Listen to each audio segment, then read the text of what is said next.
me, I brought my own heckler. I need to have a drink. Everybody got a drink? I ain't got one. We gonna get you one. How's everybody doing? Good. Well, I want to give y'all some little rules because I got both my parents here. Y'all know I'm gonna say something about y'all. They are not safe. Anybody sitting next to my mom, I'm not gonna point her out. But if you sit next to my mom, sitting by her is kind of like sitting in an emergency seat in the airplane. You have duty. So if you don't want to sit there, you should move. You might have to be used an emergency exit. She's capable of causing problems. But I love her. That's my mama. I love you. Don't worry. And then I got my dad here. I love my daddy, and I got him in a bar. My dad has been clean and sober for over 10 years. Can we clap up for that? But you know what I love about my daddy? Because even though he's been clean and sober, he wants everybody else to be clean and sober too. Don't worry, I got him far away from everybody who's drinking. But he'll go to a party, we'll be at a party, and he'll go right by the alcohol with his glass of juice or water. And every time you get over by there, he goes, "Damn alcoholic." Daddy, you got to be able to understand that we know how to get one drink and stop. We got addicted. But I love my daddy though. But let me see. I was thinking today about me and my gap. Anybody else got a gap in here? Oh, there's too many of us. But have you ever heard that people with gaps are liars? That we lie good? I know. I said we lie good. I said because I dated nothing but men with straight teeth, and they lie. Like they got gaps. I'm like, listen, I don't see what the rumor is. They lie. I even see the guy with braces, and I thought, well, maybe he's trying to just get better, by straightening his teeth.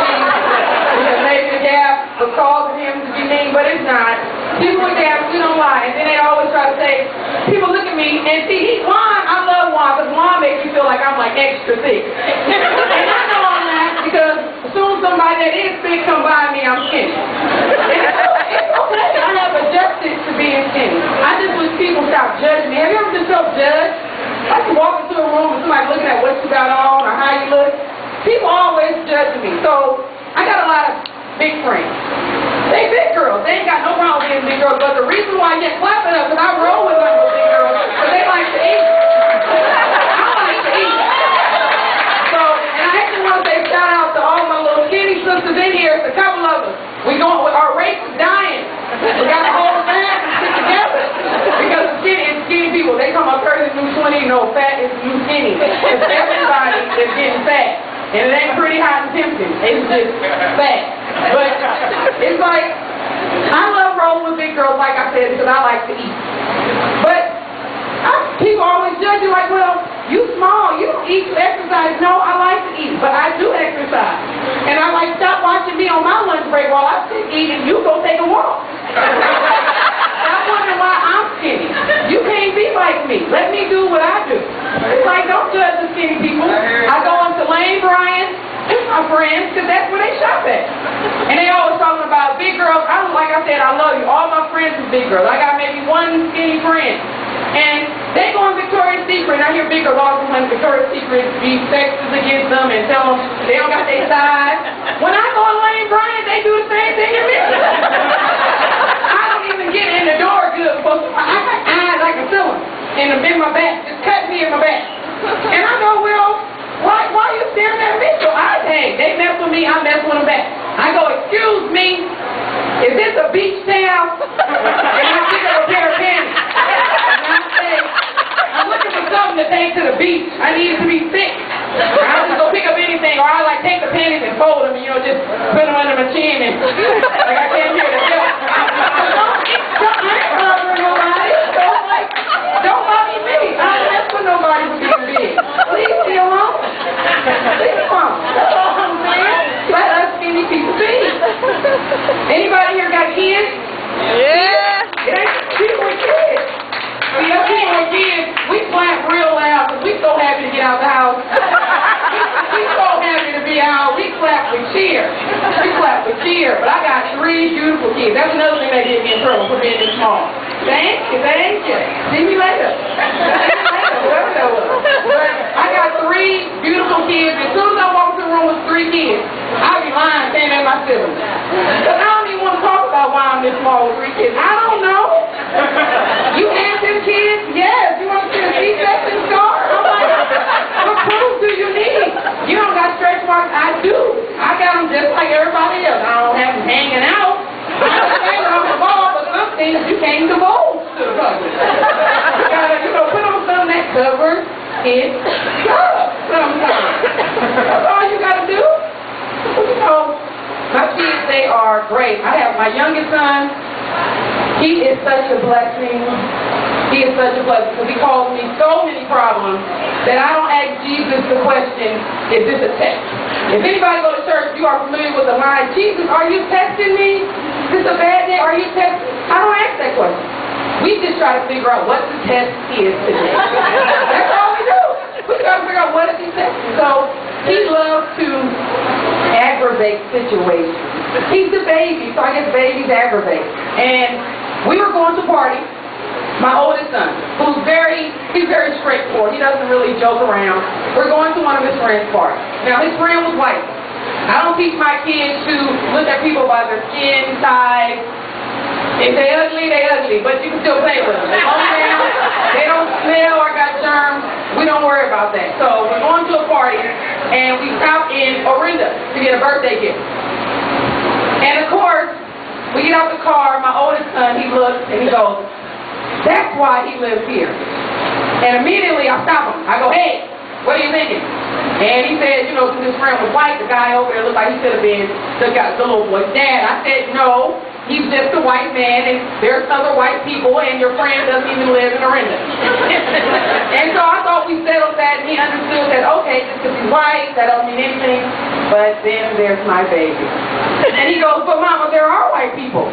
I said, I know, sweetie, there are white people. And so as I look up, and we're yelling about white people, we're the only 4 black people in Orinda.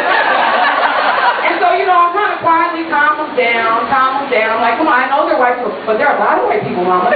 She's white, and he's white. I'm like, I know, sweetie. It's okay. And so we're walking to the store. I have a daughter who's like pretty much, she's about whiter than you, sweetie. And she definitely is black.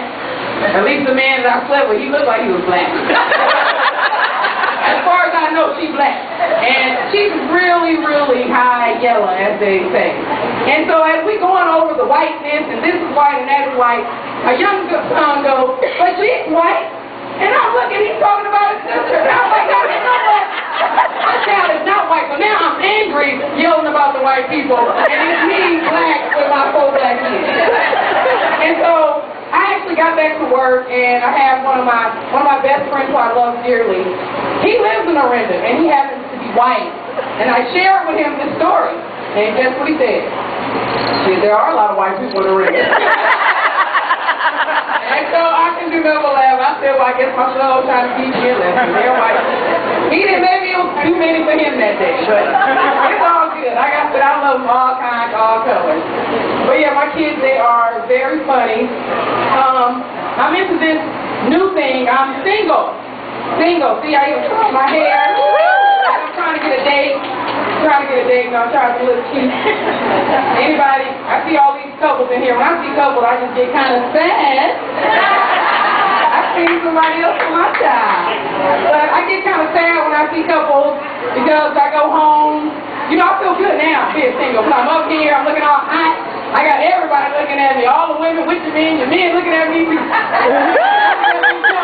But then, eventually I got to get off the stage. I go home.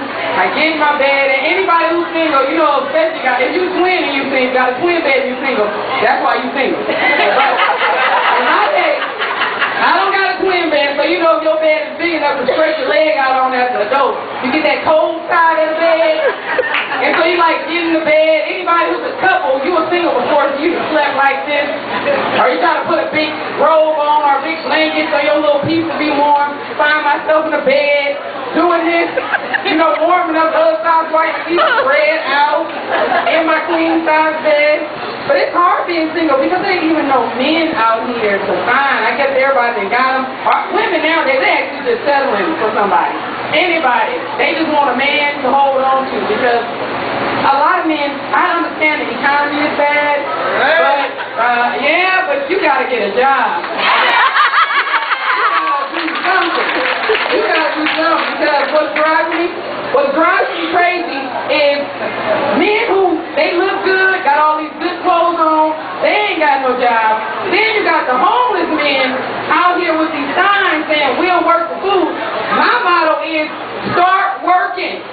If you will work for food, start working and not drop your plate off. But you're not even working. You want me to give you something you will work? Oh, show me some proof. Show me some proof that you will work for food. I want to see a sign that say collecting nails and hammers. Because I'm trying to get a job. Or don't stand with the Mexicans over at Home Depot. They pretty much homeless for the day until they get picked up. Don't stand with them with a little tool belt and go help build houses. All these people here, these vets, I'm a vet. I can't get no job. I'm pretty sure in the Army they taught you how to run. You better go coach track. You better utilize your skills. Well, Mom gave me the light and that's my time. Thank y'all for laughing.